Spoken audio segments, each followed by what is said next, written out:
Ladies, could you tell me what's this all about here? It is like about meeting about like there are a lot of houses that aren't built, that are like that have to be built, that have to be ready now, but they aren't. So people are waiting over for 5 years or even 8 years, but they are still not built. So today we are doing like a meeting about this for our major, for like for say to them that we don't have a home, we don't have our houses, where our money. So it is about like this meeting about those. Right, so a lot of the housing that isn't ready yet, is it because of the fact that there's been a lot of housing destroyed by the Russians? Yeah. And there's a lot of displaced people, and there's not enough housing to go around, so people are asking the government, please build alternative housing or temporary housing at least. Yeah, actually, but unfortunately those houses have to be done like before the war. They had to have been done before the war, which Yeah. nobody could. Well, I mean, it's not that. It's like, I think a lot of people were really surprised that how the Russians undertook and made that next move into invading Ukraine. Now, how come it says United Corruption Corporation? Is that because now isn't he the mayor?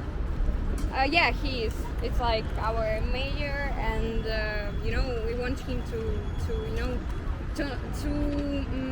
say something to us. To a little bit clear the situation. Now, I know the fact is that this economy is a war economy, and there's a lot of shortages because of that.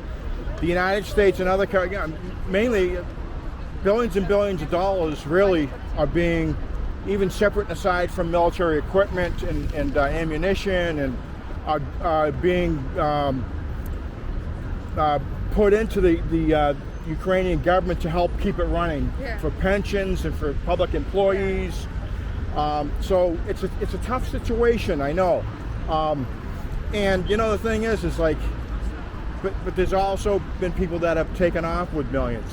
Yeah. Those are the people that they have to track down and say, look this is money that was given, that was helping us to stay above water during this wartime situation, and these people are taking off with it.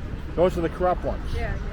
I know the mayor's not really corrupt. He's just there's not enough money to go around now because of the war situation. I can understand your frustration. I really can. Now, where do you live? Do you live right here in Kyiv? Yeah, in Kyiv, but we need to rent an apartment, because we wanted to transfer in our new apartment like about before the war, but now they say they have no money, so we need to rent an apartment and live in one small, room. Where did you live before? We live before we lived in Vinnytsia, like another city in Ukraine, but now we How come you had to leave? Was there any problems out there? We have to live in Kyiv because our parents want us to go to Kyiv school, I see. to study here. So now is there dormitory sort of dorms on the college campus that you're able to get yourself into, that the college can provide? Yeah, actually, because now, we don't have a home here. You don't have a home here. Yeah. So you're a transient. You're in a transient situation. Yeah. And you have to pay. Now your parents are giving you money to pay the rents for the apartment here. Yeah. Right. So it's a tough situation all around. I mean, the pensions, I see elderly out in the street having a difficult time because their pensions are very small and they're running out. Yeah. And even some of their grandchildren and children are taking their money from their parents, their pensions. Hopefully, there's going to be a resolution to this war situation, and there's going to be more money to go around. But everybody's hurting, it's definitely an issue, and I hope it's resolved. My name is Rob, by the way. Yeah, my name is Marina. I'm an American. Marina, hi. What's your name? What is your name? My name is Darina. Nice to meet you. Darini? Darina. Darina. We are sisters. Marina and Darina. Yeah. Wow. That's it. That's a good combination of names right there. Well, I wish you both best of luck. Thank you. Well, Thank you very much. Have a great day. Okay, bye-bye. Bye. Speak English if you want. I can tell you something. Sure. Hi. Hi. Now, Marina and Darina were just telling me that the government has not provided money for housing assistance or to build housing because there's a shortage of housing. Yes. And they've been waiting for the government to pronounce a date when the fund's going to be available, although we all know during this wartime situation it's difficult. Yeah, correct. Yeah. So what's your take on it?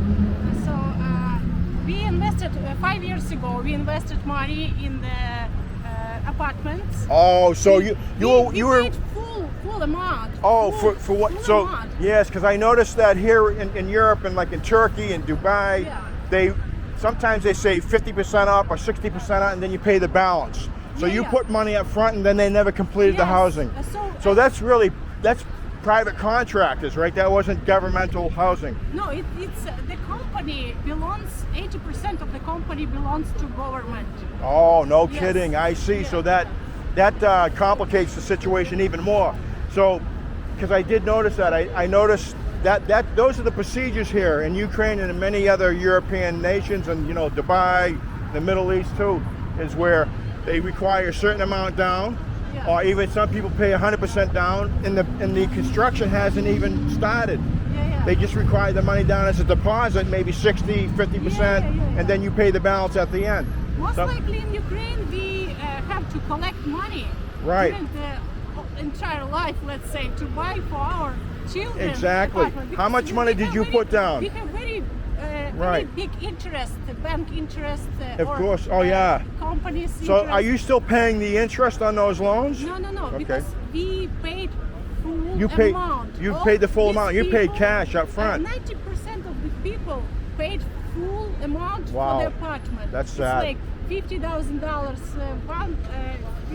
$100,000 $1,000. or Right. more. Yes. Sure. Depends on. How long has it been since you've paid that? And then 5 years. 5 years. 5 years? 5 years, and the building was like just two floors.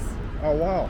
And now it's 26, but they didn't finish. They didn't put elevators. They didn't finish outside. The outside they didn't put exterior. windows, exteriors, or the Wow. outside everything. So I'm sorry to and hear they that. didn't put pipes with water. Right. They didn't bring all the. Oh, the plumbing and the water yes. for gas, Yes, electricity.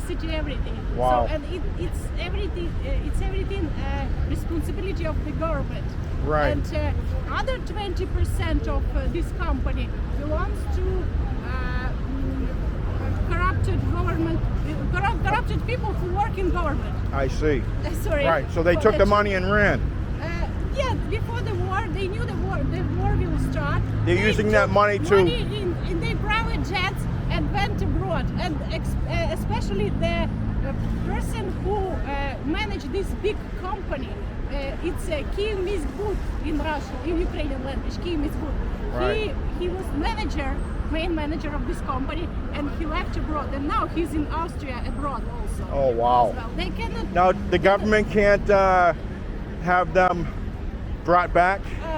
No, because they between each other they did this corruption before the war. Now Did they still file do it. bankruptcy? The son of this guy is in the government, the deputy of the government. Right. Yeah. So Did the it's, did these people file bankruptcy or anything like that? I don't know if there's any bankruptcy laws here in Ukraine. Or, Yes, they want to make this company like a bankruptcy, but it will not change anything. People they need housing. They need to Yes. at least be compensated back Yes. for what they put in. Yeah, And they, many people from Donetsk, from the east of Ukraine, Right. who they when war started in 2014, they had some money. They brought the last money here, invested in those houses. They Right. rent apartment and waiting for these apartments.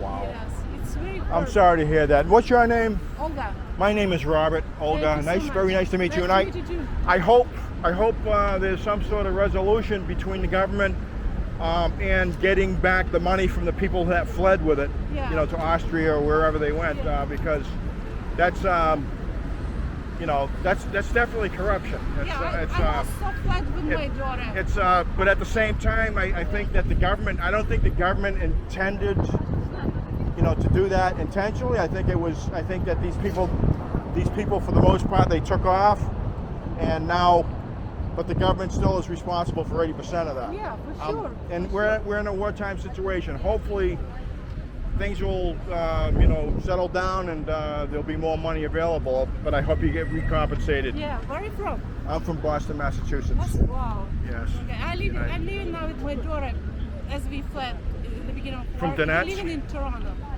in Canada. now. Oh, you're living in Canada? Yeah. In So you Toronto. came out here? Yeah, just I had to do surgery for my cervical spine. Oh, I see. And exactly You this have time. parents here and grandparents? Yeah, and I stuff? have bedridden mother also. Right. She's blind. Now, did the war? Was the war the reason why you took off to Canada? Sure, yeah, I of see. course. Because Right, we yeah. had very good life here in Ukraine. Right, yeah. Especially in Kyiv, we had very beautiful good life.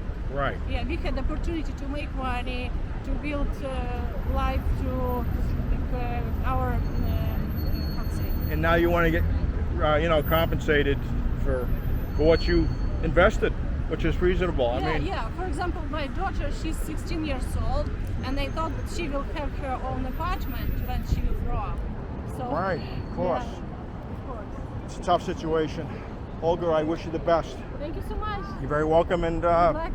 when are you going to be going back to Canada? After I will treat my After you heal up and all that? spine, yeah. I see. All right, Olga. See you later. So, folks, as you heard,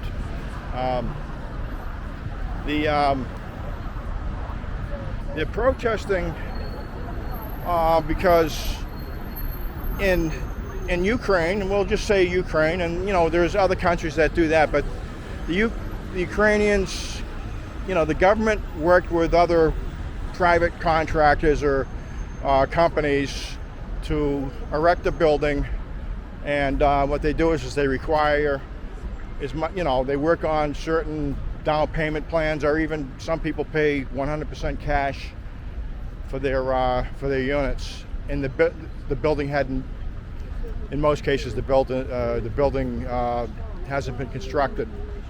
So that money that these people invest goes towards the construction, and then it's like a promissory situation, contractual, where people in the end, with the money they've already invested, along with many others, will complete the construction of the building, and then they can move in and they have ownership.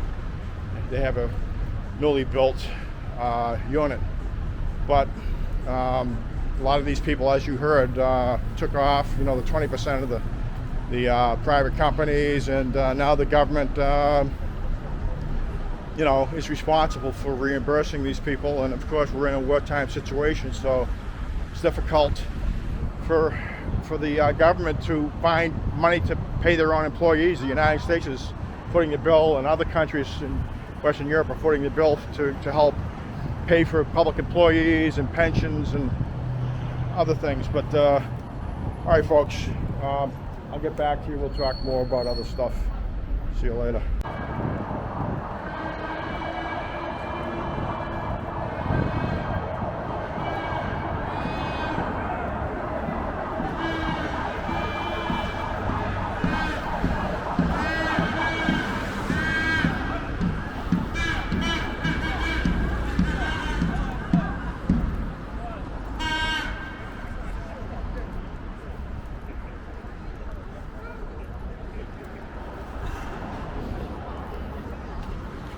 Could you tell me what you're protesting about?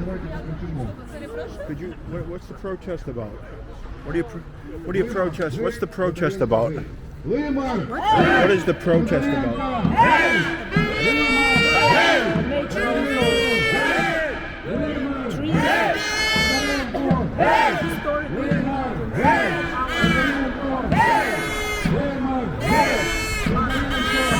So, all right.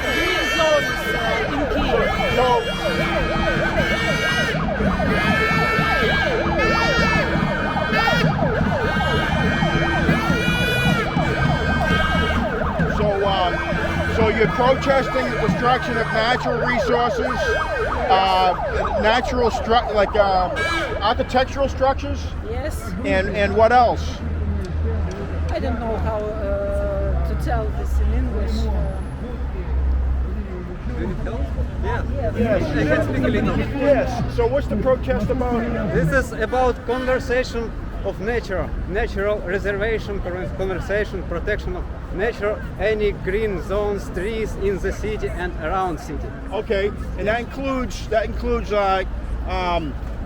natural zones like marsh areas and green areas. Yes, exactly. And architectural integrity for historic places. Because we have a lot of wrong architectural solution in Right, Kyiv. yes. When they build in green zones, Right. instead of green zones, So- they make So buildings. in the United States, they have protections to prevent the destruction of natural zones like that, and also significant architectural buildings that have historical significance to them. Yes, we also have a lot of this, but it's Yes. not about And hopefully, architecture. this is a wartime situation, and unfortunately, some of these issues go to the wayside because there's so many other things going on. But I wish you the best, and Thank you. I hope eventually the war ends and all this stuff can be resolved. Okay, Thanks, thank brother. you. Thank you, friends. Okay, you're very welcome, man. So you heard it, folks. This is all about, they're just like if you're in the United States, people would protest the destruction of, like, say, green marshy areas or, woodlands, architectural significance, the things that are essential to the integrity of the country, and that gives it the character that is outstanding, the things that need to be preserved. But yeah, so anyways, that's what that, and as you can see, there's all kinds of different protests that go on here in Kyiv, and I'm gonna post these. I'm just gonna I just had my cup of coffee, actually 2 cups, and I'll post this and another protest that I got a few days ago. All right, people, talk to you later. So folks, I was just walking down Khreshchatyk Street after I had my breakfast at Puzata Hada, and I've got first-hand experience in understanding some of the rumors that were going around, and I've seen videos on YouTube about the soldiers and the recruiters pulling people over and giving them notice to go to the recruiting station, taking their information. When I started to speak English, they said, "Oh no, you're all set." Then I told them about my mission statement with my LLC that I haven't launched yet, and then they wanted to see my documents. So I showed them my passport and my temporary resident card, and so now I know, because of the fact that they're running short on troops,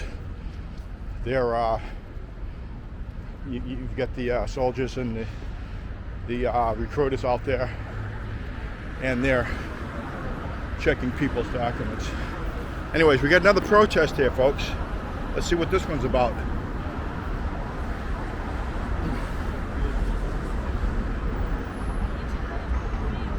Hello, you speak English? Yeah, What's the protest about?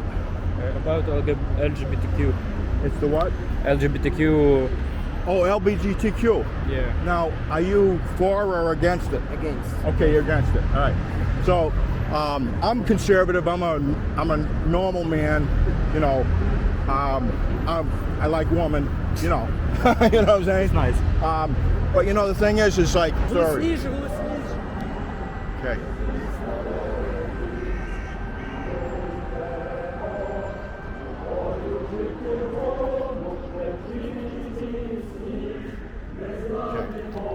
So, folks, you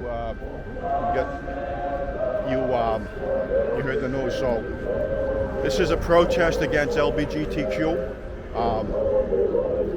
and we all well know that in the United States, if you're an adult and you want to do that, that's fine. But what they're doing is they're grooming children into doing that. And I can't really blame a culture for wanting to exclude that from their education, because what they're doing in the United States is, and I don't care because there's a lot of lefties out there who are, as an adult, if that's what you want to do, and I have no problem with that. I was a state employee, and there were many people like that. You had to get along with them. I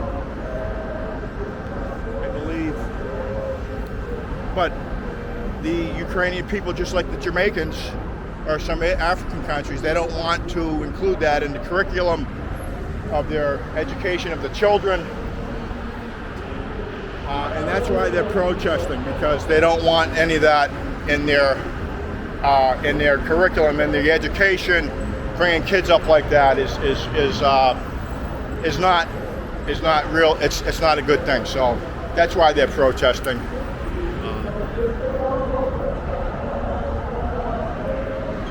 Yeah, as you can see. I don't know what kind of laws the Ukrainians have, or what they're trying to push. Let me see if I can adjust this. What they're trying to push, but they definitely don't want that in their school systems.